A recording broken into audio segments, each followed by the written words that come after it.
A beloved real estate agent kidnapped on the job. All of us realized Mom had been taken. And a cryptic text message only heightened the mystery. This relief really just turned to complete horror.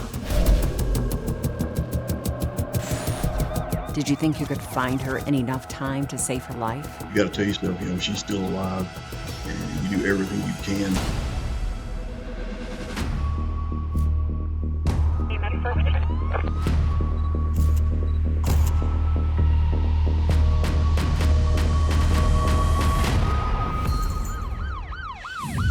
Hi, I'm Nancy O'Dell. Today's Crime Exposé takes us to Scott, Arkansas, located just outside the capital of Little Rock. It was here, surrounded by rolling hills and beautiful lakes, that a successful real estate agent vanished without a trace. The shocking clues left behind at the scene ignited an intense investigation to find her and ramped up a wave of concerns over realtor safety. It was September the 24th, on a beautiful fall evening, when a call came into the police department from Carl Carter. His wife did not come home after work. Carl explained his wife Beverly was a successful real estate agent. At around 6 that evening, she had called to let him know a couple had contacted her about buying a home. So she decided to go show the house since it was on her way home. So I think around 9, he started thinking, where is she at? She's not answering the phone. He immediately called his son, Carl Jr.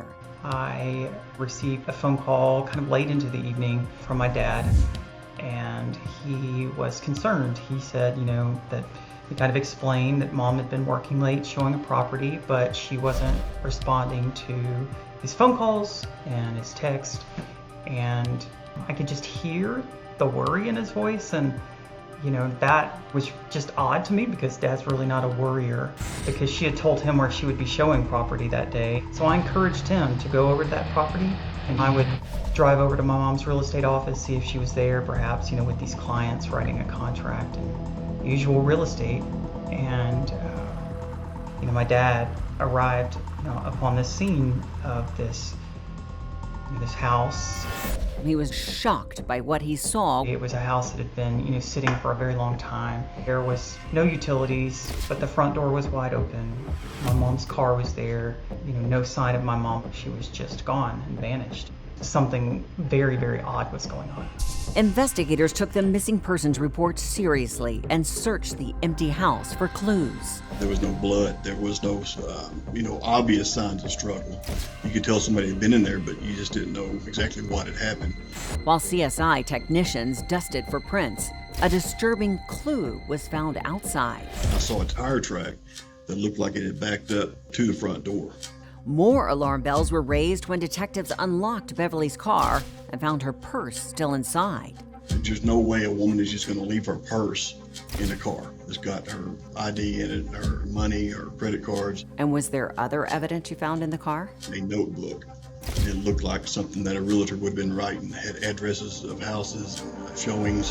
While investigators combed through the notebook, they questioned Beverly's husband of 35 years, wondering if he had fabricated her missing persons report. Really know what kind of marital issues they have. I don't know if they're having financial issues. But we know that he was the last one that we could prove that spoke with her.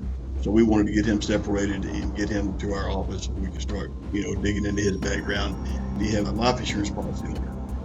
Could that be a reason? If he wasn't involved, does he know who did? Did he pay somebody to do it? But authorities couldn't poke any holes in his statement. Typically, if somebody's got something to hide, they're going to lie to you left and right. And Carl came in and he spilled his guts about everything in their past without me even having to ask, really. He told everything. So at first, did you feel like investigators thought your dad may have had something to do with your mom's disappearance? Based upon, every crime show we had ever seen, that, you start by looking at those closest to the victim. So often that is the spouse.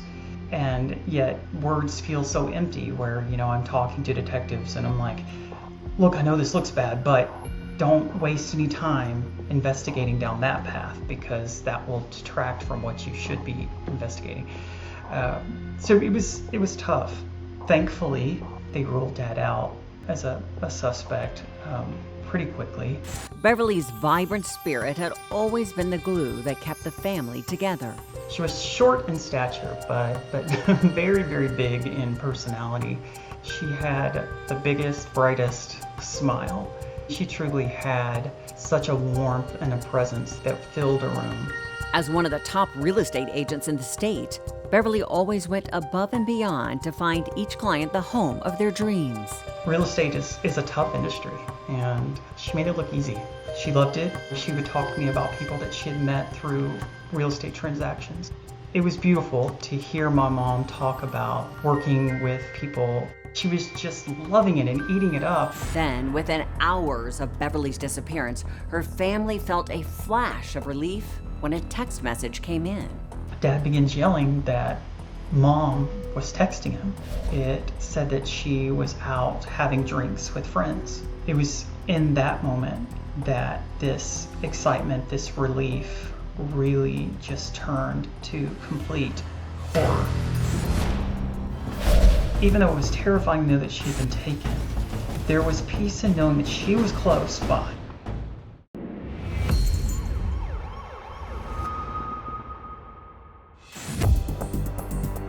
"50-year-old Beverly Carter had vanished without a trace.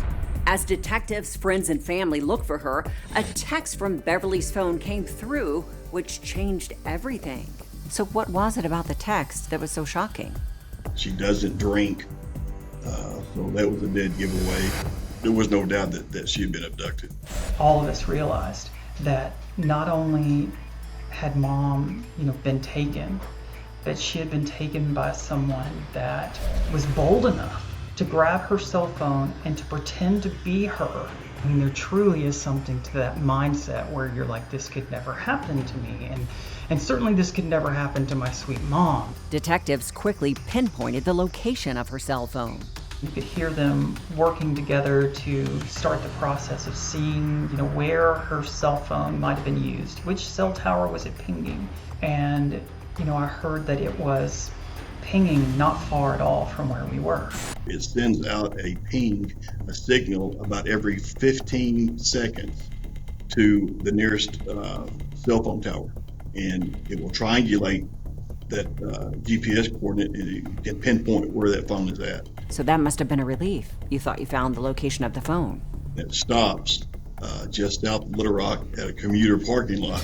As investigators raced to the parking lot, it was painfully clear to Beverly's family that every second counted. Even though it was terrifying to know that she had been taken, there was peace in knowing that she was close by. And seeing, all these detectives kind of rush to go see if they could find any sign of anything near the cell tower. And that did instill some hope. But then starts this, this whole process of who in the world has taken her and why. There's this clock in the back of my mind about the importance of finding a missing person within that first 24 hours. There is this panic associated with it, and you feel so helpless, and it was just wildly confusing and scary and surreal, worried about where she could be, hoping that she was safe and comfortable. So did you think you could find her in enough time to save her life? There was a great sense of urgency try to locate her. You got to tell yourself, she's still alive, and you do everything you can, as fast as you can. Time just keeps going, and knowing that statistically the outcome was looking more and more grim.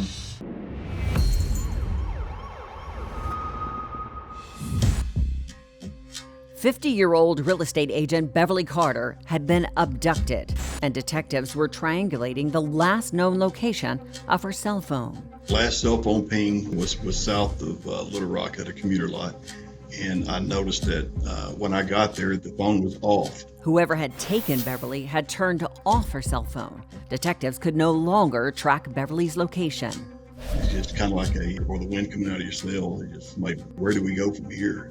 As the minutes ticked by, Beverly's family began to fear the worst. Time just keeps going, and knowing that statistically the outcome was looking more and more grim. Detectives located a neighbor who had seen another vehicle at the home with Beverly. She said that she looked out her window and saw Beverly's car there, then saw a small black car there also. And originally it was pulled in beside Beverly's car facing the house. She said just maybe 15 minutes later, she looked back out and saw the car that was backed into the driveway up to the door, which is where the tire track would have came from that I saw. The neighbor provided a detailed description of the person. Slender white male with short brown hair got out and opened the trunk. She didn't really think anything strange of it. She said there's been people over there look at the house before, so unfortunately she didn't look back out, but it was pretty good information. And after digging into all the names Beverly had written in her notebook, detectives believed they had zeroed in on the prospective buyer she had planned on meeting that evening. Stephen Crystal Adams, and it gave a phone number. Detectives hoped the phone number would be the key to saving Beverly's life. It ended up being a spoof number, which a spoof number is a number that you can download an app and you get assigned a phone number. So could you find the person who signed up for that phone number? Well, in order to get this app, you have to have a legitimate phone number, legitimate name, address, everything. But we got the search warrant back pretty quick, and it revealed that the account was created by Crystal Lowry. So we started digging into her and found out she was married to a guy named Aaron Lewis.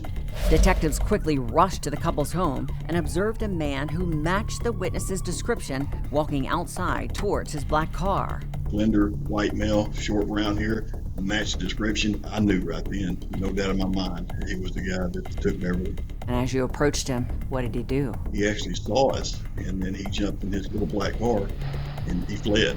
Actually, he ended up having an accident. He ended up had a busted face, his nose was bleeding. With Aaron Lewis in custody, officers searched the couple's home, hoping to find Beverly, but she was nowhere to be found. They scoured the home for evidence. And we found Beverly's phone inside their bedroom. As detectives prepared for Lewis's interrogation, they took a close look at his background. A career criminal. He'd been charged with several different crimes. He was a convicted felon. He'd been charged with a lot of thefts, a lot of burglaries. He even admitted his crimes on social media. During questioning, at first, Lewis refused to talk. But when detectives turned up the pressure, Lewis finally revealed exactly how they had planned the abduction. He said that he wanted a broker because he wanted to get somebody that was rich, and he Googled her, and she was the first person that came up. The reason they were going to kidnap her is to get ransom. He said his wife, Crystal, was the one who called Beverly to set up the appointment. Crystal had actually spoke with Beverly on the phone and assured her that she would be there that afternoon with Aaron because Beverly didn't want to go alone. What did Aaron tell you had happened at the house? Beverly showed up, asked about his wife, said, well, she had something come up, she couldn't make it. So they go into the house, and then he said he pulls out a flashlight taser that he has, he clicks it, he says, you're about to have a bad day. And he duct tapes her arms and her feet and puts duct tape over her mouth and takes her and puts her in the trunk. He forced Beverly to record a ransom message they could send to her husband. They wanted Carl to provide the PIN code to Beverly's debit card, but their sinister plan quickly fell apart. And they were going to go take her debit card and draw all the money out. It did not happen because when he kidnapped her and left the house, he left her wallet, left her purse that had her debit card in it. He had no way to draw money out, even if he had the PIN code. So they decided to take Beverly to a concrete plant where Aaron once worked and murder her. Surveillance video picked up Aaron's image when he stopped at a store to buy a shovel. He wrapped her head in duct tape, and she laid there and suffocated, and that was her cause of death. Crystal held the flashlight, and he dug a hole and put Beverly in it and covered her up. It was a chilling confession. I don't think you could get any more cold-blooded than this.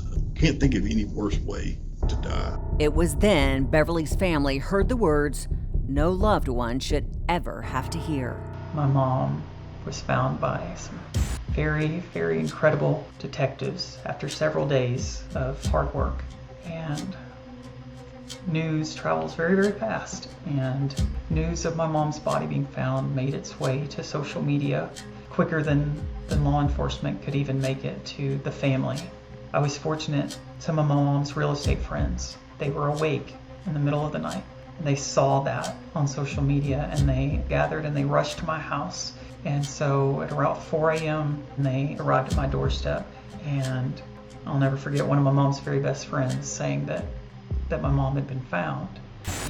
And I remember just kind of getting myself together quickly, because my next question to that agent was, which hospital? It just made sense to me that they would take her to a hospital to check her out, make sure that she was hydrated or, okay. And I remember saying, "Oh, honey, your mom's not alive." There's just the silence right after you receive news like that, and just complete disbelief, and really just more than anything, knowing what those last moments were like for her, and how afraid she must have been. Their pain deepened even more when detectives found Beverly's ransom message that Aaron Lewis had recorded on his cell phone, but had never sent. Carl, it's Beverly. I just want to let you know I'm okay. I haven't been hurt. Just do what he says, and please don't call the police. If you call the police, it could be bad. Just want you to know I love you very much. How did you feel when you heard your mother's voice? It was devastating, such sadness. Aaron Lewis was convicted of capital murder and sentenced to life in prison without parole. His former wife, Crystal Lowry, pled guilty and was sentenced to 30 years behind bars. Despite their convictions, nothing will ever replace Beverly's vibrant spirit that resonated with everybody who had the privilege to know her. She was the one that kept our family together and pushed us to be a strong family and to do things together and to love one another. She really was the core piece of so many things. They took, for my kids, they took their favorite person. Of course, I lost my best friend. I miss her with all of my being, all of my heart.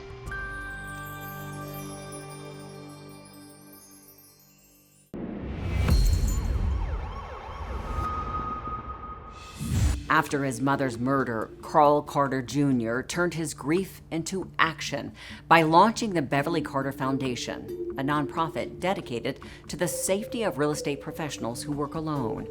Carl's mission is to provide safety awareness, tips, and resources to ensure all agents make it home to their families. And now, it's time for today's Safety Spotlight. If you are a real estate professional or frequently work alone, there are some precautions you can take to reduce your risk and improve your safety. Vet new clients online or through a background check before meeting with them. Avoid meeting new clients alone. Instead, take a colleague or friend along, and always let someone else know where you're going. Avoid wearing expensive jewelry that may make you a target for robbery. Consider taking self-defense classes, or carry a personal safety device like pepper spray, a stun gun, or a personal alarm. And trust your gut. If you have a funny feeling about a client, don't meet with them. These steps may seem like a lot to close the deal, but they may just save your life. For more information, you can go to beverlycarterfoundation.org, a nonprofit organization started by Beverly's son Carl that provides research, information, consulting, training, and support to those in the real estate industry. I'm Nancy O'Dell. For all of us here at Crime Exposé, please join us next time and stay safe.